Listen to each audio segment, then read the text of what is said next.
Donc, c'est avec une immense gratitude que nous nous retrouvons aujourd'hui pour inaugurer officiellement le nouveau parc, le nouveau banc public offert à l'honneur de grands donateurs de la Fondation en collaboration avec la ville de Warwick. Ce projet de banc public est une initiative de la Fondation qui a vu le jour en 2023. À Victoriaville, les 3 premiers bancs avaient alors été inaugurés pour souligner la générosité et l'engagement des familles Jacques, les familles Bourgeois, ainsi que Jacques et Michel Auger. Aujourd'hui, nous souhaitons exprimer toute notre gratitude envers Feu, Anne et Rolande Boulanger. Leur engagement, inspiré par les valeurs transmises par leur père, incarne la solidarité et la générosité que nous voulons faire rayonner. Ce banc rouge, c'est plus qu'un lieu de repos. Il est le symbole d'une reconnaissance et un rappel tangible de leur contribution à la santé de toute notre communauté. Fidèle à cet esprit de partage, Rolande Boulanger a soutenu la Fondation à notre santé de façon constante, remettant presque chaque année depuis 2015 par l'entremise de fonds de dons significatifs au département de gériatrie. Pour sa part, Anne Boulanger a choisi de poser un geste durable et porteur d'avenir en faisant un don important à la Fondation par un legs testamentaire. Que ces bancs deviennent des endroits où les histoires se racontent et les moments précieux se partagent. Au nom de la Fondation, nous vous disons sincèrement merci. Alors, j'inviterai mon ami et maire de Warwick, M. Diego Scalzo, à dire un petit mot à ce micro. Bonjour à tous, gens de la communauté, gens de la Fondation, gens de la ville et gens de la famille Boulanger. Merci beaucoup d'être avec nous ici aujourd'hui. Vous vouliez un banc dans un endroit dynamique et vu, mais il y a des conséquences à ça, il y a du bruit. Hein, la ville de Warwick est une ville très dynamique, comme vous le savez. Je vais être très bref parce que je sais que Guy va prendre la parole et Guy est beaucoup plus intéressant que moi à écouter. J'adore l'entendre, ça fait longtemps que je ne t'ai pas entendu, mon cher. Et ce que je voulais vous dire, c'est que je suis toujours fasciné de voir comment il y a des gens généreux dans notre communauté qui aiment redonner. Puis souvent, quand je leur parle, ce qu'ils me disent, j'ai eu du plaisir d'avoir du succès dans ma carrière, dans mon entreprise, mais ce qui m'a donné aussi beaucoup de plaisir dans la vie, c'est de redonner à ma communauté. Donc, bravo, je pense qu'on doit être fiers, tout le monde, autant à Warwick que dans la belle région des Bois-Francs, Victoriaville, de cette générosité de nos entrepreneurs puis de la communauté. Alors, merci beaucoup, puis félicitations pour cette belle initiative. Bonne journée à vous. C'est bon. Je peux rester proche, on va passer à... Donc, on va inviter M. Guy Boulanger à se joindre à nous pour la coupe du ruban.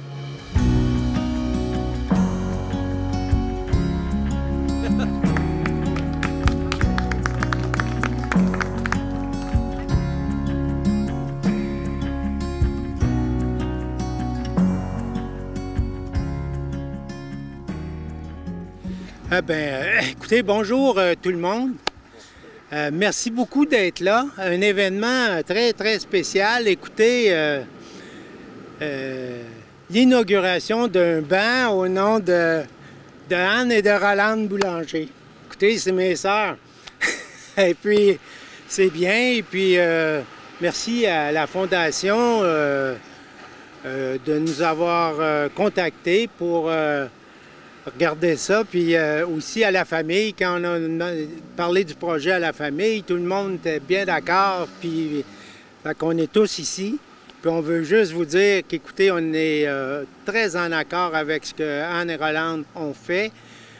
On est vraiment là fiers et on les supporte dans ça, puis on est content d'être ici. Maintenant aussi, merci à tous les gens de la famille. Écoutez, une réunion familiale presque complète, fait que c'est super. Et puis merci aux amis, merci bien sûr aux gens de la Fondation. Merci, ce que je ne savais pas, à la ville. Écoutez, merci d'avoir participé à ça, puis je trouve ça très, très bien, ça aussi. Nous trouvons ça bien. Et l'autre chose aussi, il faudrait bien parler un petit peu de l'hôpital. Parce que l'hôpital, écoutez-moi bien, là, c'est à peu près parmi les choses qu'on a de plus précieuses dans la région. Et pour ne pas prendre ça pour acquis, avec, vous savez, où on est situé, c'est assez simple. Tant tu as Québec, Sherbrooke, Trois-Rivières, Montréal. Fait que c'est facile, c'est très difficile d'amener des fonds à Victoriaville, ou j'aime mieux dire Arthabasca, mais bon.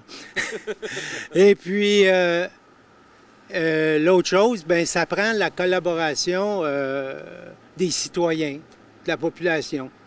Et puis, c'est pour ça qu'on a accepté ça. Et puis, ça peut, bien sûr, d'une part, à chaque fois qu'on passe ici, on va passer à Anne et Rolande, ce qui est extraordinaire, une bonne façon de se remémorer quelqu'un qu'on aime. Et puis, l'autre chose, c'est que si ça peut aider à faire penser aux gens que, ouais, hein, un leg, ou en tout cas une contribution pour l'hôpital, bien, je pense qu'il faut y penser, justement, avant d'être mort, parce que ça se délègue pas, ça. Faut le faire avant. Fait qu'écoutez, là. Puis ça vaut pas juste pour... ça vaut pour bien du monde, puis entre autres pour moi. C'est pas encore fait, mais écoutez-moi bien, là. Je suis pas venu ici pour rien aujourd'hui. Fait que merci beaucoup, merci à la famille, merci à tout le monde, et puis... hey, l'hôpital, hein, on aimerait ça. Il faut y contribuer autant qu'on peut, qu'elle soit accueillante, qu'elle soit attirante. Écoutez, là, il faut attirer. Il faut aussi qu'elle soit performante. Il faut arrondir les coins un petit peu, là, rendre ça un petit peu plus intéressant. Puis il faut être proactif. Fait qu'en tout cas, c'est ce que je nous souhaite. Merci, bonne fin de journée à tous.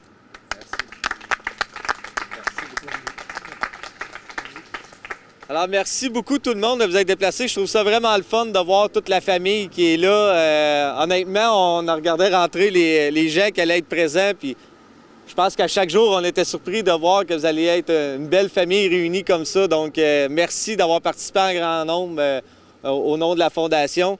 Et j'aurais dû vous saluer dès le départ, Monsieur le député Éric Lefebvre, Monsieur le maire, Monsieur Scalzo, Madame Comtois, qui était également conseillère municipale. Est-ce qu'il y a d'autres conseillers que j'oublie que je n'ai pas croisés? Mais je pense pas. Je pense que ça fait le tour. Merci beaucoup de vous être déplacés pour la rencontre. Et puis, on pourra prendre le temps de jaser un petit peu ensemble. Donc, merci beaucoup tout le monde. Je me permets de m'improviser un petit mot. Tout d'abord, pour remercier Anne et Rolande de faire partie des grandes donatrices de la Fondation de l'Hôtel-Dieu d'Arthabasca. Et Guy, je fais du pouce sur ce que tu disais. On a un projet majeur à l'Hôtel-Dieu d'Arthabasca de 365 millions. Et une des clés de ce projet-là, c'est l'argent que la Fondation était en mesure d'amasser. À l'intérieur de 2 ans, on avait amassé au-delà de 13 millions.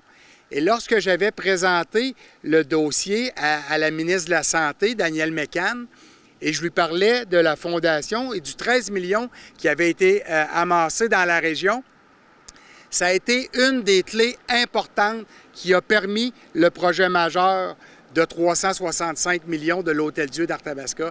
Alors aujourd'hui, je vais en profiter pour remercier tous ces grands donateurs-là, dont Anne et Rolande Boulanger, qui ont une part de ce grand projet-là de l'Hôtel-Dieu d'Arthabasca de 365 millions. Écoutez, l'Hôtel-Dieu qu'on la connaît telle qu'aujourd'hui, elle va être une fois la grandeur de l'Hôtel-Dieu qu'on connaît présentement.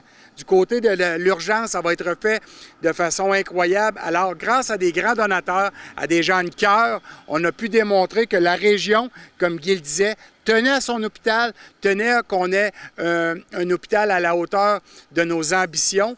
Et Guy, tu l'as dit tantôt, moi je dis toujours que l'hôpital, l'Hôtel-Dieu, c'est notre pierre angulaire du développement de notre région. Alors si on a la chance d'avoir un hôpital digne de ce nom, les médecins, les infirmiers, infirmières vont se greffer, les professionnels vont se greffer, les services qu'on va offrir à la population vont se greffer, ce qui va aider nos entrepreneurs à recruter. Donc, c'est vraiment une pierre angulaire. Et encore une fois, merci à nos grands donateurs, dont Anne et Rolande, qui ont fait partie de ce magnifique projet-là. Merci à tous.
Bonjour, je suis Céline Lavertu. J'ai 87 ans et puis j'ai été à l'hôpital 4 mois. J'ai trouvé ça long, mais j'ai eu du bon monde autour de moi puis ça m'a aidé beaucoup. Je ne marchais pas puis je suis partie avec sur mes 2 pieds. J'ai tombé sans m'en apercevoir, paf, par en arrière. Ils m'ont fait venir l'ambulance, je me suis emmenée ici. Je ne savais pas ce que j'avais parce que ça faisait très mal. Je me doutais, mais je n'étais pas sûre, je ne connaissais pas ça. Fait qu'ils m'ont opéré le même soir. Et puis là, ils m'ont changé de chambre par après, puis j'ai été 4 mois là. Ils m'ont aidé à marcher. Bien, Madame Lavertu, un mot qui la représente bien, je trouve, c'est la persévérance. Fait que malgré tous les défis qu'elle a subis durant son séjour à l'UCDG, elle a vraiment persévéré à l'effort. Puis c'est une dame que même si c'était difficile, sa réadaptation, elle rechignait jamais devant les exercices que je lui faisais faire. Puis elle était contente de les faire. Puis elle voyait l'amélioration aussi au fur et à mesure. Fait que je pourrais dire, la persévérance, elle la représente très bien dans son séjour à l'UCDG. Brigitte, elle m'a beaucoup aidée, venait me chercher pour aller faire de la physio. Et des fois, j'aurais braillé, j'aurais pleuré pour pas y aller, mais dans le fond, je savais qu'il fallait le faire. C'est parce qu'ils m'ont beaucoup aidé, tout ça, j'aurais jamais été capable. Non, je les ai trouvés formidables. L'histoire de Mme Lavertu fait en sorte que, c'est sûr, c'était pas facile. C'est un cas qu'on a souvent sur le département, mais elle avait une joie de vivre, un sourire qui était contagieux. C'était pas facile, elle avait de la douleur, c'était difficile les journées, on essayait de faire du renforcement positif. Puis quand on avait sa confiance, on fait des miracles. Elle a pu partir la tête haute et souriante dans tout cet événement-là qui était quand même difficile pour elle. On va tout vieillir, fait que pour la continuité de notre vie à nous, puis les personnes âgées nous donnent le courage, le respect des gens et la détermination qu'ils ont envers eux. Je pense qu'on connaît tous une personne de près ou de loin qui bénéficie ou qui pourrait avoir à bénéficier de l'aide de la Fondation, donc c'est de là l'importance de donner à cet organisme. Il faut donner pour s'assurer que ces patients-là qui le méritent vont avoir des soins qui sont sécuritaires et adaptés à leurs besoins. Donner à la Fondation, c'est l'avenir. Nous aussi, on vieillit. Nous aussi, on va avoir besoin de ces soins-là. C'est pas facile aujourd'hui, mais je sens qu'avec toute notre population, tout le monde autour de nous, on est capable de faire encore mieux.